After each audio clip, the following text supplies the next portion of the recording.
I'm Prapurna from NIT Jamshedpur. I did my master's in structural engineering from there.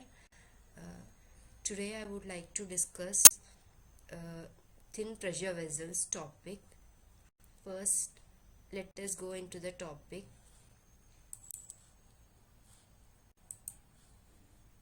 What is a pressure vessel? In the first place, a pressure vessel is defined as a container with a pressure differential between inside and outside. Basically, these are the containers where fluid or natural gas is stored. The inside pressure is usually higher than the outside except for some isolated situations. And in these pressure vessels, there is a high probability of failure, all of sudden failure.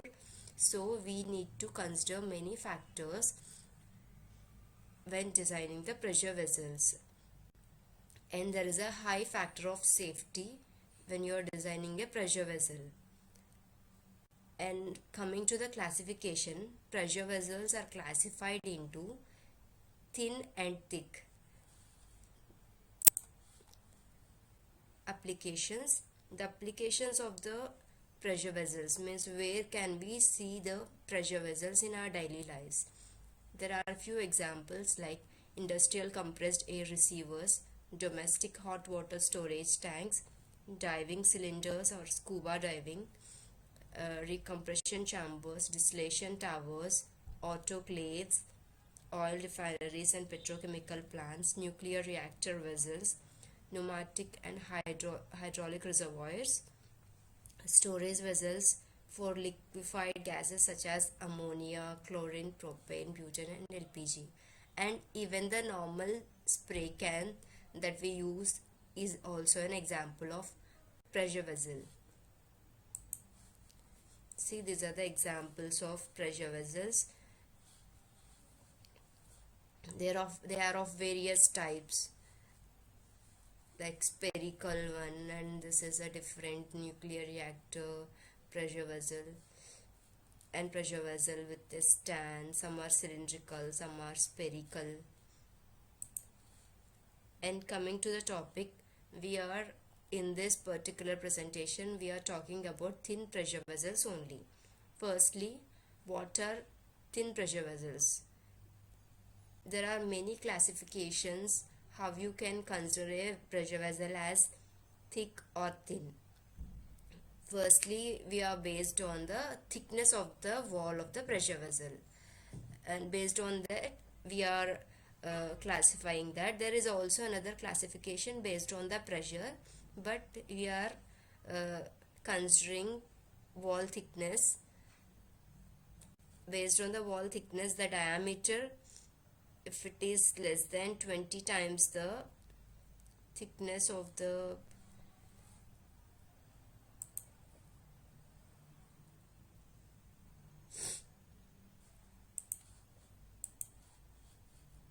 thin pressure vessels, mostly the diameter of the vessel, when it is greater than the thickness of the wall, about 20 times of it, then it is thin pressure vessel. Otherwise it is thick pressure vessel. And coming to the thin pressure vessels, and in the thin pressure vessels also there are many types of classification based on its geometric shapes. Okay, basically you see these thin shells in boilers, tanks, pipes, whereas thick shells in high pressure cylinders, tanks, gun barrels, etc. What are thin in geometric shape classification? We have cylindrical, spherical, rectangular, combined vessels. Out of those, cylindrical and spherical vessels are the most commonly used, and we are covering those in the current PPT. In thin cylindrical pressure vessels, when a thin cylindrical shell is subjected to internal pressure, it is likely to fail in the following two ways. Basically, if you want to design any pressure vessel, we need to consider what are the stresses and strains coming over it. For the same, you need to figure it out where it is failing, in what scenarios it is failing. For that we have classified it into two categories. First one is when the failure is along the longitudinal section of the vessel, and when it is along the transverse section of the vessel. For now we are seeing cylindrical pressure vessel. As we have discussed, we are covering thin cylindrical pressure vessels and thin spherical pressure vessels in the current PPT. Okay, in the thin cylindrical pressure vessel, if you see, this is the thin cylindrical pressure vessel. Here you are having the wall thickness like this, and inside the pressure will be liquid or gas will be there, and this is the outside portion, and this is the longitudinal section. The right side picture is the longitudinal section, and this is the cross section of the pressure vessel. Suppose actually we have discussed two scenarios that it may fail along the longitudinal section, that is circumferentially split into two troughs. Okay, this is failing along the longitudinal section. Cut the cylindrical pressure vessels into two parts. Like this is the wall thickness where you are seeing the pressure force upon it due to failure, and the pressure acting here in the middle is the pressure exerted by the gas on the wall, and the pressure exerted towards up is the pressure due to which it will fail at some point. So that is hoop stress or circumferential stress, which you will see along the longitudinal section of the pressure vessel. Coming to the cross section part, when you see the cross section, when you cut a cross section, and you will see the pressure acting upon the wall thickness like this along the longitudinal section. This is the longitudinal stress, where the pressure is going inside, pressure of the wall, pressure of the liquid is inside, and the pressure exerted is by the wall is opposite. It's a resistance. Considering the cross section along the longitudinal direction, here let the direction in which it is showing is Z direction. First define the direction. This is Z.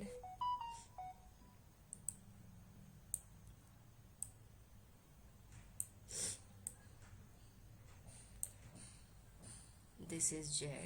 So when you sum up the forces along the Z direction, we are able to get the longitudinal stress. So let us proceed the calculation of the longitudinal stress. When you sum up the forces in the Z direction,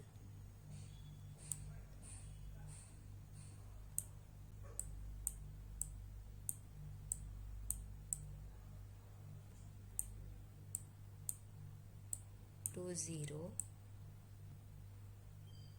First, let us define what are the forces. You are having the longitudinal stress, the one we are calculating, coming outside. So, let it be sigma L.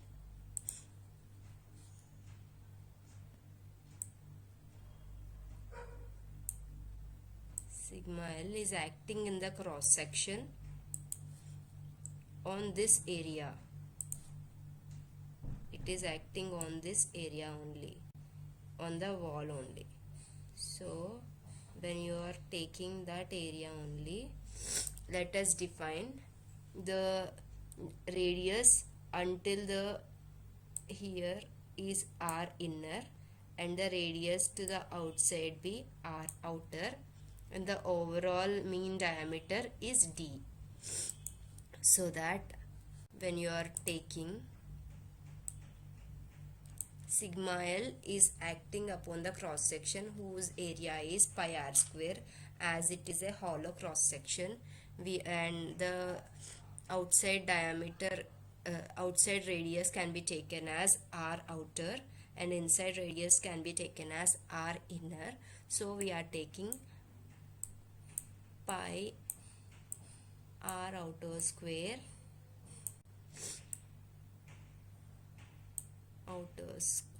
minus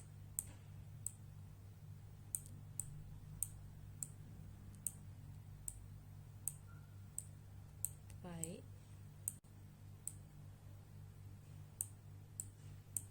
r inner square. Okay, and the other force we are having is the pressure of the fluid, so it is taken as P, small p. Okay, so it is in the opposite direction of the longitudinal stress considered. So P into where the fluid is acting, it's basically on the inner inside of the cylindrical vessel, but let it assume it has overall mean diameter d. So we are having the cross sectional area when we have dimension. Diameter is pi d square by 4. Okay, p into pi d square by 4.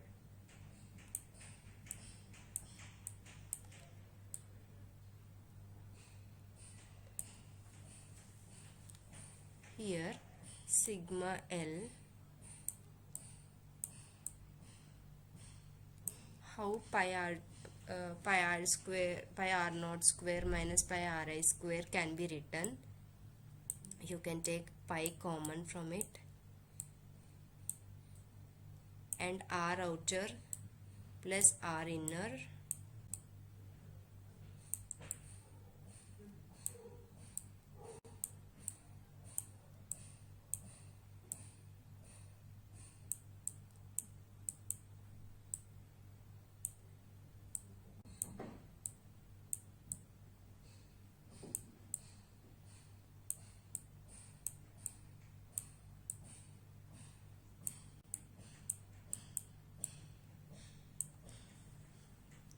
equal to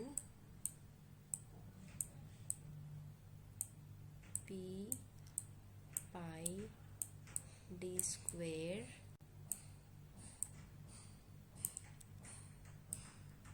by 4. Okay, this is d.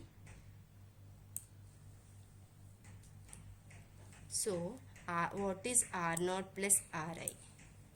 When you see here, this is r inner